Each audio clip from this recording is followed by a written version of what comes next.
What is up, y'all? Welcome back to my channel. It's update week, and I'm doing only a YouTube video this week instead of also the Twitch stream because we're doing our custom league draft night 2. So this is actually coming out maybe a little bit earlier, and again, it's only going to be on YouTube. We're going to dive right in because I'm kind of up against a time clock now. So instead of all the dilly-dallying that I usually do, you guys get me here speeding. I got 50 names out of 111 that I did total. And don't forget, if you subscribe to my Twitch channel, twitch.tv/spore, there's a Discord. You can get all 111 names there. I do save a little juice for my Twitch subscribers, but I'm still giving you guys plenty, I promise. There's still some meat on the bone for some of these folks, and we could have a big update here. One of the main reasons why is because they're going to do the big defensive sweep. They kind of do it every mid-season, and we're getting that this time around, confirmed from SDS that they're going to go through, check out defensive stats, see who needs a big boost. I did the same, so here are some of my thoughts. You're going to have some defensive inclusions here, some guys that are particularly moving up because of their defense, and of course we'll note that. But let's get into it. As always, we start with the commons and work our way up. Yo, if you've been watching Angels games, you've been seeing this guy pop off out of nowhere. You might not know the name Jack Mayfield, but my dude is straight up killing it. He's had a random power surge, had another home run on Monday night. It should be enough to get him to bronze. He has a 438 ISO with 4 home runs this period. This period being from July 7th through yesterday, and of course tonight's games will count as well. The period usually cuts off after Tuesday, if I'm correct on that. I think sometimes like a Wednesday day game could sneak in. I want to say, I think I've brought this up a million times, but I want to say there's one time where somebody hit like 3 homers on a Wednesday afternoon, and they moved to either gold or diamond, and there was like no way that 3-homer game didn't influence it. So maybe they can finagle that in if something big happens on a Wednesday. But I think for the most part, it's locked on Tuesday night going into Wednesday. But yeah, Mayfield should go up to about like a 66, I believe. And then if you played the Moonshot event, there weren't many pitchers that you could actually rely on. And to call somebody a Moonshot stud as a pitcher is kind of hilarious. I acknowledge that. But Phillip Valdez was that. I don't know why he's not showing. Oh, he might be a free agent. But I've got him going up. Man, that's going to be hard to find him if he is. Actually, you know what? Hang on. He is a 64. So let's do that. Oh, I don't know. Where? Oh, wait. There we go. And let's go to free agents. Phillip Saldaz. There he is. Yeah, he wasn't much of a stud for me with a 176 ERA. Or whip. I wish his ERA was 176. 14.29 ERA. He did have 2 saves. He had some usefulness for me, though. He had 9 appearances. Some of those went well. So I was like, I remembered him as a moonshot god, but now seeing these numbers, I'm laughing at that notion. Anyway, he returned from the IL with a beautiful outing. He went 3 innings, gave up 1 hit, 1 walk, and got 7 strikeouts. Remember, he was on the IL. That's why he got moved off of Boston. He'll get moved back onto Boston, and that can be an opportunity in itself because then the people who have not completed Boston's collection will need Valdez, so his price might actually jump up a little bit too, in addition to his going bronze. This guy, you might have seen this name pop up because he got in a little bit of beef. And I got to be honest, I think he was out of bounds here with Marcus Stroman. It's John Nogowski. They were jawing back and forth. They had a really tough at-bat. Stroman and Nogowski battled, and then he ripped one. It was like one of those perfect outs right at Pete Alonso. And Stroman celebrated. He did kind of a little hop step off. We can't hear what he said, so I don't know if he said anything like F you, Nogowski, which I doubt he did, because I think tensions would have been much higher if it was directed. I think Nogowski was just bummed that he got after a difficult at-bat, and he took it out on him, and I thought it was kind of silly. That said, he's been killing it this period. He should be able to get enough to get to bronze because he's only 1 point away. His batting average is running hot with a massive BABIP, which means it probably won't sustain, but he should at least get to bronze. Touki Toussaint is back and killing it right now. I am very surprised to see that he is still so young. I've been thinking about Touki Toussaint now for so long because he was a prospect. I mean, he's been a major prospect. He's expired his prospect status for a while, so there's like a bit of fatigue there with Touki. He's come back. He's had 2 amazing starts.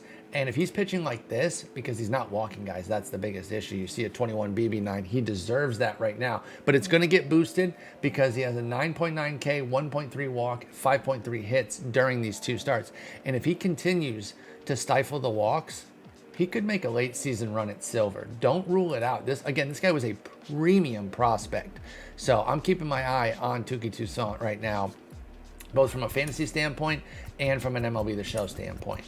The Mariners, they're a very fun team. I think we're going to talk about multiple players from their squad here during this update. And we're going to start with Luis Terence, who's been tearing the cover off the ball. His power has just been exploding. He has a 239 ISO with 3 home runs this period. 239 ISO, so that's slugging minus batting average. So it gets the singles out of there, gives you an idea of how many doubles, triples, homers they're hitting. 200 is solid pop.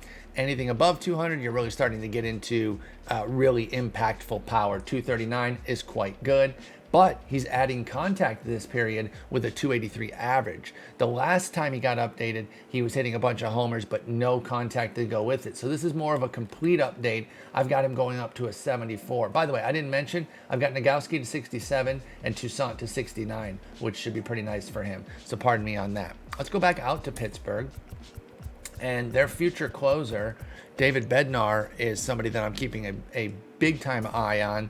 Again, not just from the MLB The Show standpoint, but also the fantasy standpoint. Rich Rodriguez will be traded. There's just no reason for them to keep a 31-year-old around with Bednar in tow who can adequately take the job.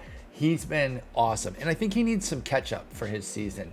They need to look at him as a composite update and kind of catch up to where he's at. 11.1 Ks, 3.5 walks, 6.5 hits, and a 426 OPS with runners in scoring position means he needs a big clutch boost. 45 is far too low. I could see him getting 25, 30 points, to be quite honest there, along with some jumps on his per nines, and then all of a sudden you're talking about a 72, meaning he then becomes a save for silver. Let's go out to my Tigers real quick, talk about a fan favorite this year. Fuzzy, this one's for you, bud. Akil Baddoo, can we get a little catch up on him, by the way? Not catch up the condiment, like a little catch up to like what he's been doing. My man has really turned it around, and he's been fantastic. I'm so excited about the future for him. Now listen, he does have this heavy platoon here, and he deserves it. He has not really done much against lefties, but this period, maybe he's turned a corner a little bit. He has a 316 average against them. But where he really needs some big love is that power against righties. He's at 273 ISO for the year against them. So he probably needs the 17 points that this inside edge gives him. I got him going up to a 73, although now I'm seeing that plus 17s gets him there. He might be more of a 72, but either way, he should get a healthy boost. I say put the contact against lefties up to like, I don't know, high 30s, put the power against righties up to the high 70s, and then improve the vision a bit too, because he has struck out a lot less since that first month. And I wonder, does his defense need a boost? I looked at so many guys' defense last night, and I didn't even look at my own team with Akil Baddoo. He might need a little defensive love as well. I'll actually take a look at that offline and maybe include that note later. Let's go to the Yankees. They've been so injured that they're just kind of picking guys up off the scrap heap and seeing what they can get. Well, they may have struck gold in the form of Greg Allen, who might actually be in the free agent pool. So let me go ahead and check that. He's going to be a 71 and a center fielder. And we got to go back to free agents. Yes, there he is. So again, he's now going to be part of the Yankees squad, and that could boost his price. So you might want to invest in him just because his price could jump to 2-3x just because he'll be part of the Yankees collection. And I know a lot of people in like the Twitchosphere and the Twitter sphere have the collection done, but we're still a minority, folks. We're still like a 2% portion of the community. This is still a massive community, and a lot of people are finishing the collection about now, and there's nothing wrong with that. I say that because I finished it like a week and a half ago, because not everyone races to do it. I respect the folks who are on the grind. I respect the no money folks. I respect the credit card folks. However you get it done. I kind of took my time a little bit this year, and so I just got it done, like I said, about 10 days ago. But I know a lot of folks are finishing it, but they're going to need these last few cards that trickle in. Greg Allen moving over to the Yankees, he's only 65 right now. He could go up to like, I don't know, 150 type deal, and you can make some profit on that. I do have him going up to a 73. I don't know where this surge came from. 292, 438, 458 with 4 stolen bases this period. He's been quite good. Let's move back to Boston and talk about their rookie coming up, Tanner Hauck. He could be instrumental for them down the stretch. Their pitching starting to fade a little bit outside of Ivaldi, and Hauck could kind of be the savior. He's been back in the majors, and he has 2 gem outings so far with 12.9 Ks, 3.5 walks, and 3.5 hits. He has some real silver upside. He's going to be in the rotation the rest of the year. He got a 3-inning save when he first came up. That was just because it was the little half week after the All-Star break, and they knew they weren't going to start him, so they gave him that extended outing, which happened to be a 3-inning save. So I like Hauck quite a bit. Let's stay in this division and talk about a potential closer type. Actually, he just went on the IL, and you know they're always mixing and matching their closers. Diego Castillo's handled the job this year, but Pete Fairbanks mixes in. He's been just untouchable this period with 12.9 Ks, 1.3 walks, and 2.6 hits. I got him going 2 points. Keep an eye on when he comes back. He could absolutely go silver by season's end.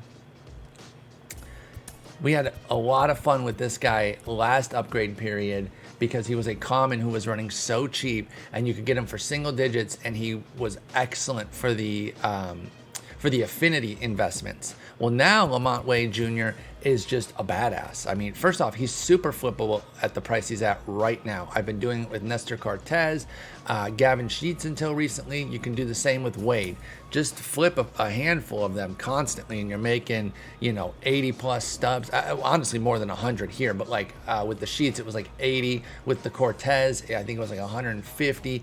And you're churning it. You're churning it, and you're building your inventory that way, or you're building your bankroll that way. But anyway, Wade has just continued. 5 homers, 1247 OPS this period. Now, he only crushes versus righties, which that could stifle his ability to get to silver. I do think he's going to get a big boost, but I got him stopping at 74 because he barely plays against lefties, and when he does, he's not good. So he's a true platoon guy, but he's been excellent against righties. Back out to Seattle. Again, something I'm going to say at least once more after this, if not 2 or 3 times. I'm trying to remember like who I took off the list versus who I have. But yeah, they have, I think on the entire list, there's like 5 or 6 Mariners. But here's another one for us, Ty France. He's got that tops now you might be good with, but I got him getting up to 74. He's got an average jump against righties this period to 343, which I think is going to get him that contact boost, and I think it's going to finally set up silver. He's going to be at 74, and then we're going to kind of see what can happen. Can he go on a big run down the stretch? This Mariners team, by the way, has found themselves in contention all of a sudden, and somebody like France could be instrumental to their success. So we'll see if he can continue to hit well and drive his numbers up, push himself into silver, and really help the Mariners stick around this race. This guy might be losing his job soon as closer, but he's been excellent. His name is Ranger Suarez for the Phillies. The reason he might be losing his job is because they could get Richard Rodriguez, and I think Rodriguez would close. Suarez would go back into the fireman's role or the middle relief role, which is still good, by the way. It's just not fantasy relevant, but it would still be very important for Philly. You need more than one guy in the bullpen. I mean, you need more than 2. These days, you need like 4 go-to guys at the very least. It's kind of like a BR bullpen. We like to have at least 4 that we can rely on. That's how it is in real life. Back in the day, if you had 2 guys that you could rely on, your bullpen was kind of set because the starters were going to handle 7, 8, 9 innings regularly. It's just a different game now, though. Anyway, Suarez, I got him going to a 74. Now, he's only been decent this period, but I'm looking at him since the 625 update where he got boosted, and he has 11.6 Ks, 3.9 walks, and 5.8 hits. So the hits 9 probably not necessarily going to go up, but the K9 needs to go up quite a bit. And the BB9, I think they can hold it a little bit. 3.9 is a little high. I think they can keep it where it's at a little bit. Give him another period to see, okay, are you going to start walking too many guys now that you're getting these strikeouts, or what's going on? But either way, I think it sets up a 74. Get him on that silver cusp, and we'll see where we go from there with him. Next up is somebody that I really like here.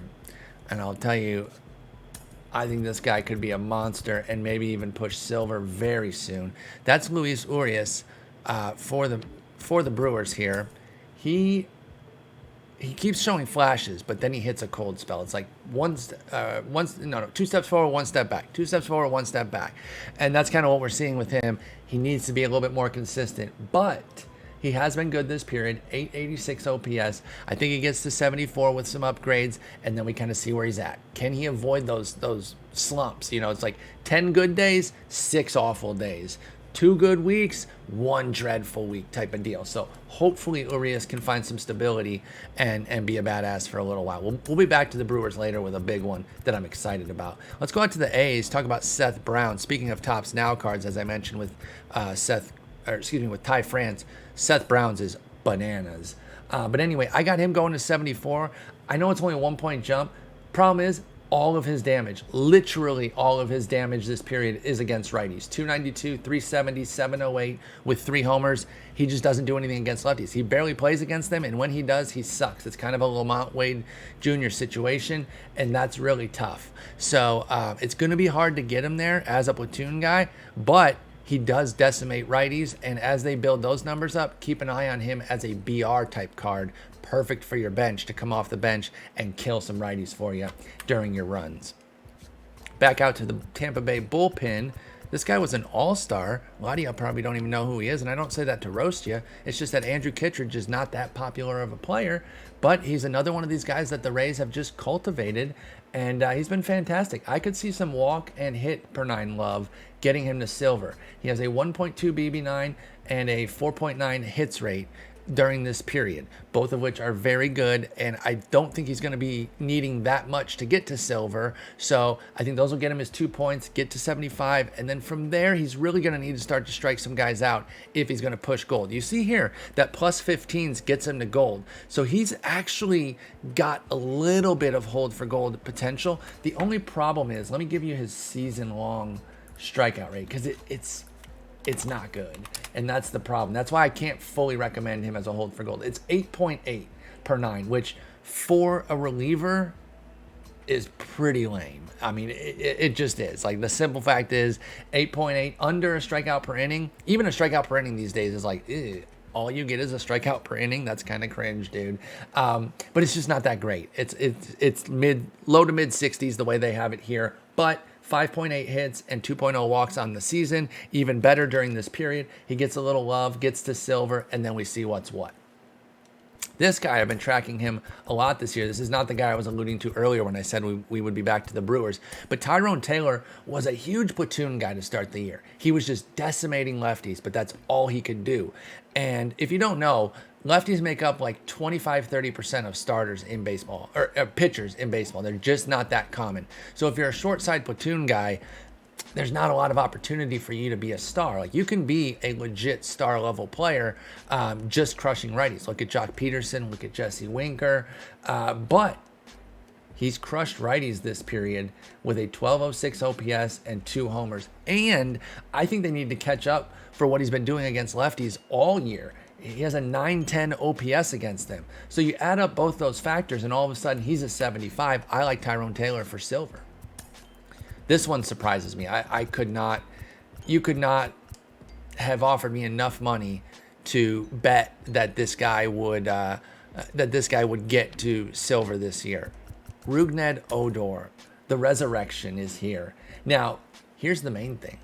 I think the defense is going to get him there. He's tied for 6th in outs above average. That is a StatCast metric that just takes your outs and gives them all values based on how difficult they were, and then gives you a composite number. So like I said, he's tied for 6th at second base in outs above average, and he's crushing lefties this period. So 2 things that he doesn't normally known for: defense and beating up on lefties. Boom, Rougned Odor back to silver. Mind blown. One of my favorite pitchers in baseball. I love this guy. He's coming back on track big time. Frankie Montas. He's going to get to silver here easily. 13 Ks, 1.5 walks, 7.2 hits this period. There's no way. I'd be floored if he doesn't get it. And I'll tell you what, there is some fringe silver upside here. This is a pitcher that I've loved for a few years now. He has the talent. When he's cooking, it doesn't matter who he's facing. The problem is when he's off, it doesn't matter who he's facing. Meaning the Pirates B squad can get him when he's off. But when he's on, the prime 1927 Yankees don't have a shot. Like that, he's one of those type of guys. He's not matchup dependent. It's all about him and how that splitter's working. And right now it's absolutely cooking. So he's going to get into silver and we'll see what happens from there.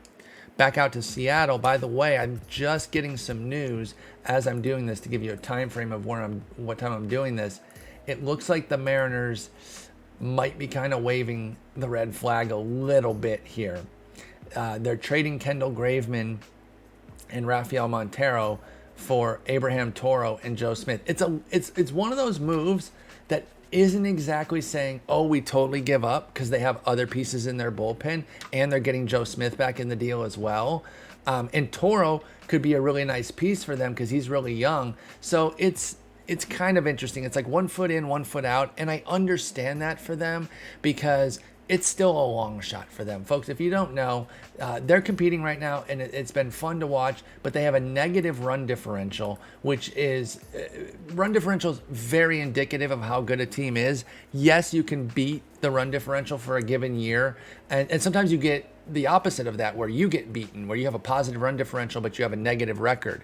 But right now they're going the other way. They have a minus 49 run differential, yet they're 55 and 46. It's because they're untouchable in 1-run games, which generally the general discourse for 1-run games is that they're a coin flip, and they're 23 and 8. So that's kind of insane for them right now. Not to take it off on a tangent about real life baseball, but this makes sense that they would do kind of a half in, half out move. This does not ruin their chances. The 1 reliever, 2, but they had designated Montero for assignment anyway, so they were already saying that they don't want him. So it's Graveman for Toro and Smith. Smith could reasonably pitch as well as Graveman for the next 2 months. Relievers are super volatile. So do not look at this as, oh, they're waving the white flag, they quit on these guys. That's not it. They're thinking. They're being smart. Toro's like 23 years old. I like this move. Smart move by Jerry DiPoto. Back to the updates, though. Logan Gilbert is going to finally get into silver with a 76. Even with his tough last outing, he's still been excellent this period with 13.2 Ks, 1.8 walks, and 6.0 hits per 9. He's just been very, very good. I've been super impressed by watching his maturation. Logan Gilbert's a lot of fun. I have not used the new card. I've heard it's not great. I still want to give it a try, though. I know he doesn't have any of the meta pitches, but I do think that there's a little bit too much in the community of, like, if they don't have a sinker or cutter, then they're unusable trash. I don't really agree with that. I mean, I'm not a top player, so it's different for me. If you spend your time in World Series, pretty much the whole ranked season, totally different. You have to have the meta. You got to be on everything, and you're playing at a different level. I live in the 800s, which means I dip down into the 700s. So I'm playing a more varied pool of opponents, which means that sometimes I can run into somebody that Logan Gilbert can absolutely smash. So I'm still going to try out that future star, or future star card. I almost said prospect. It is a future star. Anyway, back to the updates. This guy's got to get traded, or else the Rockies are the dumbest team in the league. Problem is, they are the dumbest team in the league, so they'll probably fuck it up. But John Gray's quietly having a very good year. Everyone's focused on German Marquez, which, by the way, he's not going to get traded. He has too nice of a team-friendly contract. It wouldn't make sense for them to trade him. They'd have to ask for the world. You know how, like, the Twins are talking about trading, like, Byron Buxton? That's who they'd have to get. Like, it'd have to be something like that for them to want to trade a pitcher, because it's so difficult to find pitching that when you actually cultivate it, you can't trade it away. I know your question is, well, then why are they trading John Gray? Well, he's a rental. He's going to be a free agent at the end of the year. If they really want to bring him back, because he is somebody who's shown that he can survive in Coors, they can trade him now, get a piece or two, and then bring him on back this winter. That would actually be a really sharp move, so they definitely won't do it. I got him going to a 76, though. Like I said, he's quietly been good all year. He's going to get traded. If you have him in fantasy, hang on. Well, not that you'd get rid of him, but get ready, because he'll no longer have Coors to deal with. Even though I said he's handled Coors better than most, you still don't want your fantasy pitchers there. This guy, man, I thought at some point this year we would be talking about pushing him to diamond, and he's just getting back to silver. But Gleyber Torres is starting to find his footing a little bit. Maybe this is the beginning of a run. I don't know. But he has been very good of late. And the big thing here is that his defense can get him. He has really strong range. So I think his fielding and reaction can get a boost. And then he has an 876 OPS and a 35 home run pace over this period. I forget how many homers it is. I put 35 homer pace just because I was looking at his numbers and what they would pace out to over 162, and that's what I put in my notes. I should have just put the total number of homers. I'm sorry. But either way, I think he gets 2 points, goes back to silver, which I'm still going to draft him in BR, of course, but I loved having him as a bronze. It was so nice. There were some drafts where I would get like Gleyber, Miguel Sano, and Nico Goodrum. Like, that's 3 bronzes that you can legitimately start. And then like Jorge Soler, two or three of those 4, and you can start them. And then you can put all your golds and diamonds in your bullpen and just have just a disgusting 7-person bullpen that you can attack people with. It was fun. Of course, I still didn't go 12-0, so that's mainly because I'm trash, though. Staying with the Yankees, we're going to talk about Domingo Hermann. He lost his no-hitter, and then they somehow lost that game. My God, Yankees fans. I've been giving y'all a hard time all year because it's easy and funny, but that was tough, man. That was tough. The thing of it is, though, as crappy as it's been and as underwhelming as they've been and all the injuries, they're still in the thick of it. And they're talking about getting Story or Gallo, and they're in on virtually any trade if they want to be. And they could still make the playoffs. And yeah, it's going to have to be via the wild card, I think, unless they make just a massive run. So then you have to win a 1-game coin flip. But, I mean, they have... Listen, I know Yankees fans don't accept excuses, and they hold their team to a high standard, and I get that. But they have all the reason to have, like, an excuse of, like, hey, we're not good because of all these injuries. And that's a reasonable excuse. Like, that gets you off the hook. But now with Yankees fans, they're kind of like, we'll figure it out anyway. And it's like, okay, well, anyway, Domingo Hermann, he's going to go up 2 points. He's a long shot for gold unless these new Ks can hold, because he really hasn't been striking out guys this year. But he does have 11.7 K9 this period, 2.1 walks, 5.8 hits. So he's going to go back to silver or go up in silver, and we'll see what happens from there. Speaking of a guy who has some gold upside, I like this guy's gold upside a lot more, and he's returning to silver and then maybe returning to gold, and it's Luis Castillo. 5.9 BB this period will stifle him. So I had him poised to get like up to 78 or 79 this time around. But then that walk rate, I was like, damn it, Luis, you're doing everything right except that. He has 11.3 strikeouts and 6.4 hits. So those will aid his push back up. He'll get up to 77, I think, and then he becomes a firm hold for gold. I still think he can get there. And you can see the market's already starting to move him up. People are in on him.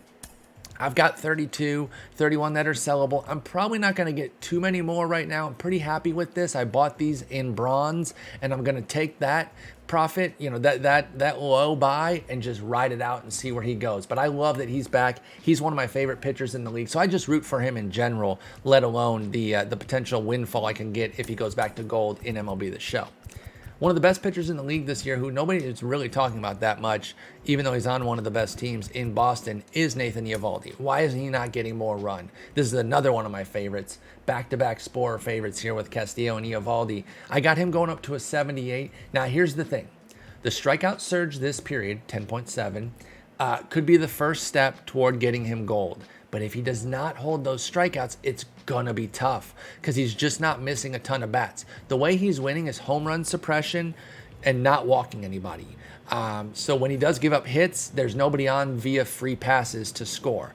Now, they don't usually mess with Homer 9 anymore because I don't think it impacts the overall, or if it does, it's minimal. I'll actually have to check with SDS on that because if it can help at all, then they should upgrade his because he's been amazing at home run suppression, and he probably deserves to be a gold, but he doesn't quite have the numbers because of the strikeouts. So it's like you want to get guys at the level that they belong at, but you can't just make pure fiction, right? They can't give him a 75 K9 when he does not deserve it. So I understand why he's a silver, but I got him up to a 78 here, and he is a hold for gold for me.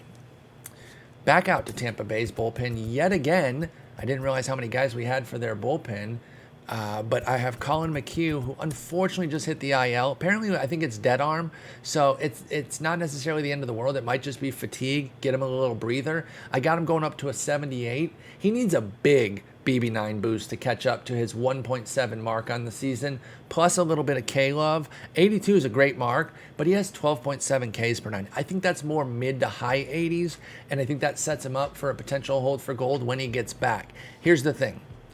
You don't have to invest yet because he's on the IL. So if you are limited in your budget and you want to focus more on the here and now, do that and wait for Mchugh, because he's not really going to go up in price a ton this week or anything like that because he's out. So you can wait till this week's investments come through, see where you're at, and then start investing in him. But once he comes back, I do like him. Keep tabs on his health. And maybe wait till he comes back. I've got 90. These are from when he was a bronze, and I'm just riding this out. So I really do love Mchugh. I'm not telling you not to get him because I want you to stay away. This is all I'm going to have. So if you want to jump in because you see that I have 90, by all means. But what I'm saying is you don't have to have urgency on it because his price is not going to skyrocket. There it is. There's the first one, the first back out on accident. Let's go over to the Braves real quick and talk about Dansby Swanson, who I've got going up a couple points, up to 78, although we get a little inside edge. This happens like once an update show, right? I see an inside edge. He gets +7s. That moves him to a 79, and that kind of changes my mind on something because I feel like now he can go 79 instead of the 1 point. I wasn't sure, right? You never know exactly where we're at with things. Oh, wait, actually, I forgot. I have him paralleled. So maybe the +7s doesn't get him to 79. It's because I have him +1 as well. Okay, so we're going to stick with my 78 prediction. I can't get him to gold yet just because of his full season numbers, but the surge against righties is going to help. 349, 378, 630, 674. That's batting average, OBP, slug. 3 homers as well during this period. Dansby Swanson is back on the hold for gold. I thought he was going to be an early gold this year. I love Swanson. He's got great defense, good speed, and the way he hit last year, I thought he'd be an easy gold. Instead, he's been kind of brutal most of the year, but he's finally getting on track. Let's go back to the Rockies and talk about another pitcher. Talking about 2 pitchers for the Rockies. It's the other guy I mentioned earlier, German Marquez. I only got him to a 79. 2 more gems for him, 9.7 K, 2.1 walk, and 6.9 hits 9 is very nice. Definitely has gold potential, and he could get there this week. It just depends how much the movement they're going to give him impacts it. 4 points is a lot, though, so I wanted to be safe and give him a 79 here.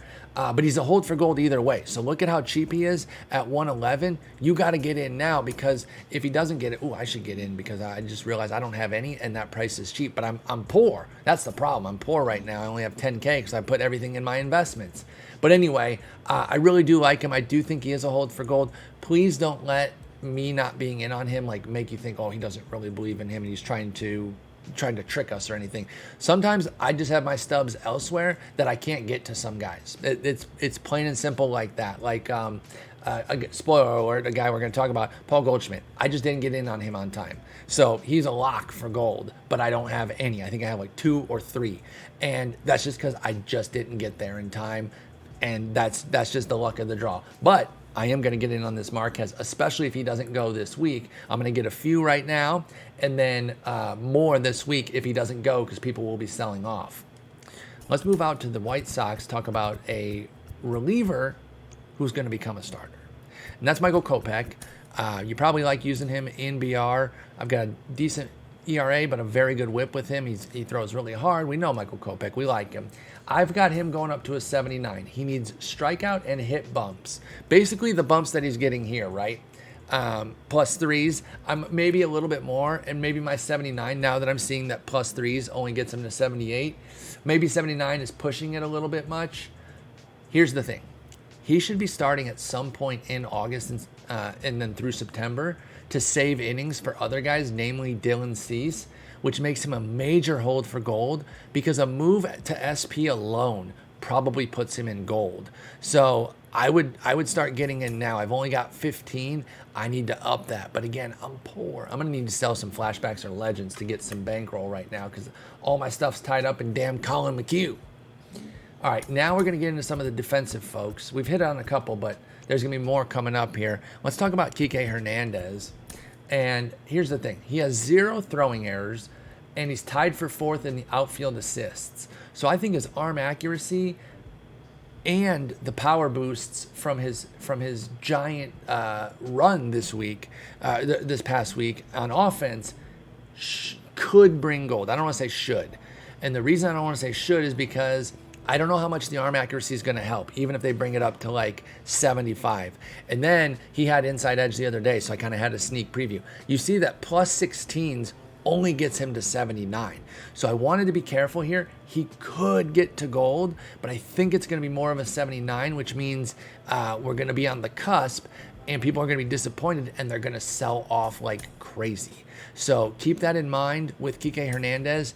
Be careful. I would not put all my eggs in this basket. Have some, but do not put everything. Look at AW, Pullman Mike Trout. I don't know if you guys can see that because I'm blocking it, but that is indeed Fish Boy that somebody pulled. AW, congratulations. That is huge. Anyway, I'm on a time crunch and I'm here talking about people's pulls. My bad.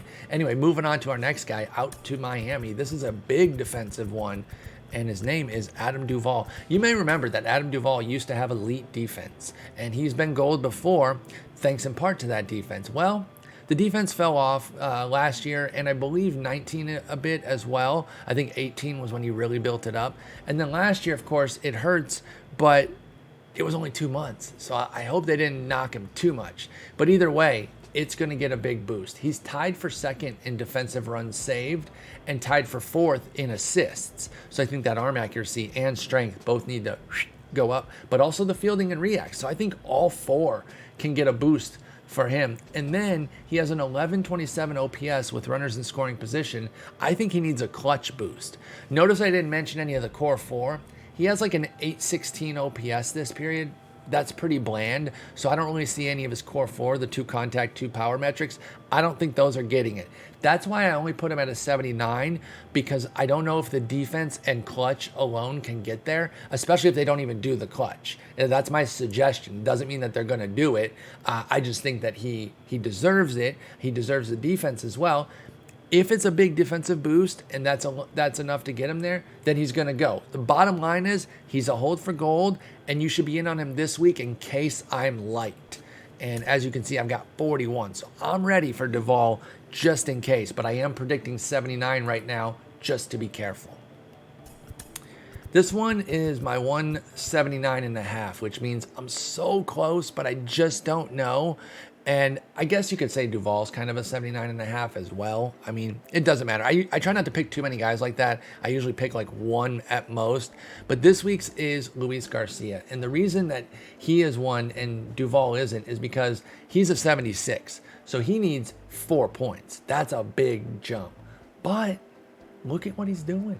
This period, 13.8 Ks, 1.7 walks, 6.3 hits. And for the year, 10.7 Ks, 2.8 walks, and 6.9 hits. That's nice, man. This guy's a hold for gold. The only downside is he is eventually going to be switched out for Christian Javier. I just can't see how that doesn't happen. Not because of his performance, but because of his innings. They're going to switch roles. And once he goes to RP, that's going to crush his rating. He's going to lose 5 points off rip. So if he doesn't get gold on this one, we got to kind of jump out. So it's a tenuous investment, and that's why I'm a little bit nervous about it. But he's so cheap that it won't hurt that much. Basically, what's going to happen here with these 30, if he doesn't get it this week, I'm probably going to bounce and just, either do sell orders or exchanges or wait for Team Affinity 4, something like that. Actually, no, I won't wait for that because he could be a bronze as a reliever because you lose like 4 or 5 points off rip just going SP to RP. So that's why Luis Garcia is 79.5. Just be careful. And then, by the way, if you want to get in on Christian Javier early, I think you could do that because when he goes to SP, that could bring him back to bring him into gold without even getting an update. And I don't have any of him yet. I need to make that move before the switch happens. We don't know when. They haven't talked about it. But I firmly believe it's going to happen. They can't get 200 innings out of Luis Garcia. They'll burn him into the ground. All right, now let's get into some firm golds. This is the one I hinted at earlier, this Brewer that I'm really excited about because he's got so much coming his way. And it is Willy Adames. Now, you look and you're like, 5 points, Paul? For real? For real, okay? He has only 3 throwing errors this year. He's 3rd in defensive runs saved. And he's hitting 295, 925 with a 925 OPS and a 13% walk rate with Milwaukee. So I think he's a catch-up candidate. Now, I don't think you can completely ignore what he did with Tampa Bay because, I mean, that counts. But he very clearly had an issue with his home games there, right? We know that. He talked about it. He couldn't see with the batter's eye there. And since joining Milwaukee, he has been an absolute stud. And even with Tampa Bay on the road, he was an absolute stud. Everything fits here that this narrative of not being able to see at home was true. So defensive upgrades plus kind of catching his numbers up to where he's been as a Brewer, that makes logical sense to me. So I think that there's a real case to give Willy Adames the 5 points he needs to get to gold. So I'm in right now. I'm holding for gold either way, but I think he could get it this week, folks. I really, really do. So I think you need to be in now because it might be too late if you're thinking about waiting this week. And I've already got 90. I bought most of them as a bronze, and I'm not going anywhere. Next up, this one might be the biggest surprise, I don't know, ever. Nobody's ever associated this guy as anything but a dreadful outfielder. But Charlie Blackman is having a defensive renaissance, and I think it's going to be enough to get him to gold. He's 2nd in assists this year, mainly because teams are running on him, right? Because he's always had a rag arm. Like, Charlie Blackman, I'm going to freaking run on him. Boom, 2nd in assists. He's 13th in UZR, which is ultimate zone rating. And he's got a 936 OPS this period. So the defense plus the offense should be able to get him the requisite 3 points to get him up there. So I think if the defense is as big as it should be, it doesn't even have to be like up to the 80s. I'm talking get him in the 70s with some stuff, plus some offensive boosts. Boom, Charlie Blackman back in gold. Love it. Plus he's got one of the cleanest swings in the game, so that'll just make him even better with the boost. Although, as a BR player, you kind of love him as a silver. That way he's a lower draft cost. This one is an easy one. I'm not even going to belabor this because it'll waste your time. The market's already there. Chris Taylor, he is going gold. Player of the week, he was incredible. And I think that big effort's going to get him there. Like I said, the market's already there. Let's go right back to the Rockies. Now, these defensive boosts are going to be huge this week. It's going to get 2 Rockies to gold, if I'm correct. And Ryan McMahon is our next one. I think they need to put him at second base because he's not their first baseman. So shift him to second base. He's 2nd in DRS, defensive runs saved, 3rd in UZR, and he's been great against righties this period to maybe get a little love there. Now, he's been poor against lefties, but I don't think that any losses against lefties are going to prevent gold because I think he's going to get a substantial defensive boost. He's been a legit defensive god this year, and his numbers need to reflect that. So I see Ryan McMahon getting the 2 points that he needs and finally going gold. We've been waiting on it for a while. Now's the time. Oh, how many do I have? Oh my goodness. I need Ryan McMahon to come through. That's going to set my bankroll up big time. Another one we've been waiting on for a while. I told you, Mariners fans, I had a whole lot of love for you. The market is pretty much there. You could get in maybe, but hopefully you should have already been in. Because we've been waiting on Mitch Haniger for a while, and this is why I tell you guys to be patient. I know not everyone has the bankroll to be completely patient. You got to get your stubs out so that you can do some stuff. But a lot of you that have been with us all year, you've got big bankrolls. So you can afford to just put this off to the side, and it's like a savings bond. You just wait on it to appreciate. We're finally coming to fruition here with Haniger. He's been out of his mind, and our patience has been rewarded. 1172 OPS and 7 home runs this period. He is a lock, baby. Let's go back out to the Giants and talk about somebody I had going gold last time, and I just missed. Anthony DeSclafani. I'm sticking with it, baby. 3 more great starts this period. 8.5 Ks, 1.0 walks, and 7.0 hits. It's time.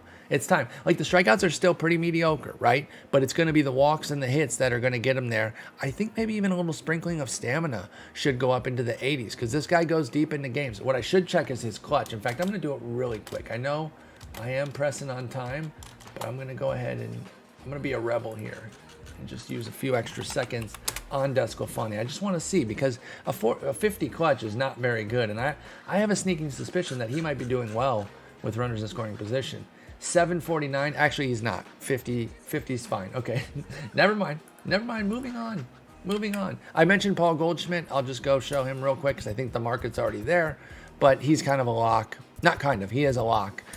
There's a little juice here, but I'm not even wasting my time with it. What I'm going to do is I'm going to do back orders. So I'm going to put in orders for like 350 and then wait for those to come through after he goes gold.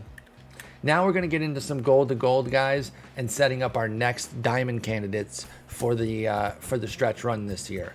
We haven't talked much about this guy this year, even though his team's been awesome and he's having a good year. It's just not a great year for Tim Anderson. Well, don't sleep on a late diamond run here. 328 average, 349 OBP, 607 OPS, slug with 3 homers this period sets him up, and he's going to go to 82, I think, and that could be putting him in line to have a diamond run this year if he continues to pop off. It's going to be power related, so keep an eye on his home runs and doubles and triples, and if those are going well, then I do think Tim Anderson could chase down diamond again. This is another big surprise. Not as big as Charlie Blackman's defense or the fact that we talked about 2 Colorado starters, but the fact that Robbie Ray is an absolute monster and can legitimately threaten diamond this year, I am completely floored by that. I've got him going up to an 83. His career year just continues. He's been a gem for another period with an 11.1 K, 1.9 BB9. That's the craziest part, and 4.8 hits 9. So everything continues to go up. I think high 70s across the board there for his big 3 per 9s, the hits, Ks, and walks. And then who knows? If he keeps going, I do think diamond is a possibility. Got a couple of 84s here. Let's go out to Houston. Talk about Kyle Tucker. He paid big when we got him to gold, and now we're talking potential diamond. And seeing these +8s gets him to 84. That makes me very happy about this prediction, because all of a sudden he's a destined for diamond candidate, baby, because his power surge has been off the charts. 434 ISO, and he's had dominance against lefties this period with a 1214 OPS. So that's going to get some love as well. All he needs is 2 points to get to 84, and he is a diamond candidate. I've only got 2. I need to get back in on him. I couldn't hold. I mean, I could have if I wanted to, but I had so many, I couldn't hold when he went silver to gold. I had to sell those, reinvest those stubs, but now it's time to get back in for diamond, and I think I got to do it this week, because if he goes to 84, his price is going to jump up for sure. Next one here, the last remaining good player on this team, well, Brian Hayes as well, but Brian Reynolds is going to be going up to 84, I believe. Another big period for him, 941 OPS. Contact versus right, power boost versus left, and a sharp vision jump. He has a 16% K rate over his last 50 games. I think the vision needs some love. And then, like I said, the other 2 things, contact versus right, power versus left, 84 for Brian Reynolds. And then we'll see, can he get diamond? Is he going to stay? Should they trade him? If they can get a big deal, they should. But if not, hang on to him, let him and Brian mess around for the rest of the year, and we'll see. But they traded Tyler Anderson today. They traded Adam Frazier the other day. Rich Rod's gone. I mean, that's, Polanco might be gone. Kevin Newman could get traded. Who knows? It's barren there, definitely. This guy did not fall off, okay? And I will take a mea culpa on Adolis Garcia. I was wrong. I was concerned because he strikes out too much, doesn't walk a lot. I thought that he would falter. Now, he's not as good as he was at the beginning of the year, for sure. And to be honest, his offense has come down somewhat commensurate with what I thought. But the reason that he's a diamond candidate is the defensive upgrade. He's tied for 4th in outs above average and assists, and he's top 25 in ultimate zone rating. Now, he could lose some offense because he does have a 411 OPS this period, so they might trickle down the offense a little bit, but he deserves a pretty big defensive upgrade. So I think all in all, he's still going to get a +1, and it sets up a potential diamond. It's just a matter of if he's going to hit again. Can he have another big hot hitting streak? I would still be careful about investing in him. I mean, at this price, it doesn't matter. It's a no-risk gamble, but I wouldn't put like 100,000 stubs worth in there. I might put a little bit. I might put 20 of these aside at base price. The reason it's a no-risk gamble, by the way, when you're buying him at 1,000 or just over 1,000 is because if he doesn't get it, you just quick sell him back and you get your money and you're fine. Plus, if he goes to 84, he's likely to start moving up in price, so you can actually make a little bit of profit even if he doesn't go diamond. I'm only including this guy on here to tell you guys, just so I don't get questions. Joe Musgrove's not going. It's not happening. He's staying 84. Too many hits, not enough Ks. Like I said, I just included him to cut off the questions about him. But I'm on the right team to talk about our first diamond of the week. And it is... Boom! Welcome to the Crone Zone, baby.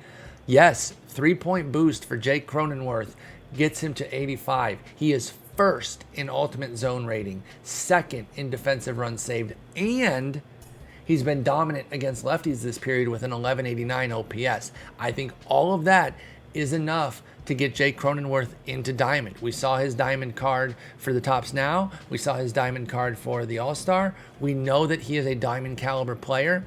I think this year he has played himself into a Diamond Live Series card, and I love it. Welcome to the Crone Zone, baby. And then another one that we've been waiting on. We've been talking about it. Hopefully you guys got in with me on this one. This was a ground floor type of deal. It's time. I can't do Bruce Buffer. I'm old and I don't have a good voice. But it is time. I do think Gallegos is finally going to get there. The market's already starting to be there, as you can see. But he has 10.8 Ks, 2.7 walks, and 4.1 hits this period. I just think he's going to get it. I mean, plus nines, well, and my plus one across the board. The parallel thing kind of throws it off. But you see that plus ones across the board, plus the inside edge gets him to 88. So it's not going to take much to get him to 85. Giovanni Gallegos finally going diamond. And then 3 diamond upgrade guys that I just want to talk about real quick. If you like to upgrade, if you like to invest in high end, hoping that they go up. One is Juan Soto. He talked about hoping that the home run derby would actually unlock his swing instead of hurt it, and he was right. He's been surging against righties, hitting 500. That's right, 500 average and an 1801 OPS this period. And he deserves substantial defensive boosts. I don't know why he's listed as a common. He's been pretty good defensively throughout his career, so I think he's always been a little bit shortchanged, but they're going to upgrade that big time, and I think he gets up to an 88. And then another all-star here in the form of, I guess if they're diamonds, they're pretty much all all-stars unless they're hurt this year, right? Liam Hendricks. He's just been obscenely good this period. 18.5 Ks, 1.4 walks, 4.3 hits, just continuing his brilliant season. He's one of the best players in the game. I got him going up to 89. He might actually break the 90 threshold. He's that good. But yeah, I think a big boost for him is coming. And then finally, another all-star and superstar is Matty O. I know some of y'all were hoping he would go over 90 last time. And he didn't quite get there, but he's going to get there this time, I believe. 308, 373, 808 with 7 homers this period. That power's off the charts, and I do think he's going to get up to a 91. So there it is, 50 names, technically 49 upgrades because I included Joe Musgrove just to tell you guys that he's not going to go, so I could cut off those questions. Plenty of room to invest on several of these guys. Hopefully you're able to get in. Hopefully you're able to cash in big stubs. If you want the rest of the names, twitch.tv/Spore. There's plenty of good names there as well. We'll be making stubs this time, y'all. They waited an extra week because of the All-Star break. It makes sense, and it's going to give us an opportunity to really cash in. So I really appreciate y'all watching. I love hearing y'all's stories about how much you make. So when you find out what you cleared on Friday, let me know. I'm always happy to help. And if you have any questions, leave them in the comments below. Hit me up on Twitter. Come to my Twitch channel while I'm streaming. However you want to reach me, and we'll talk about it. Thanks for watching.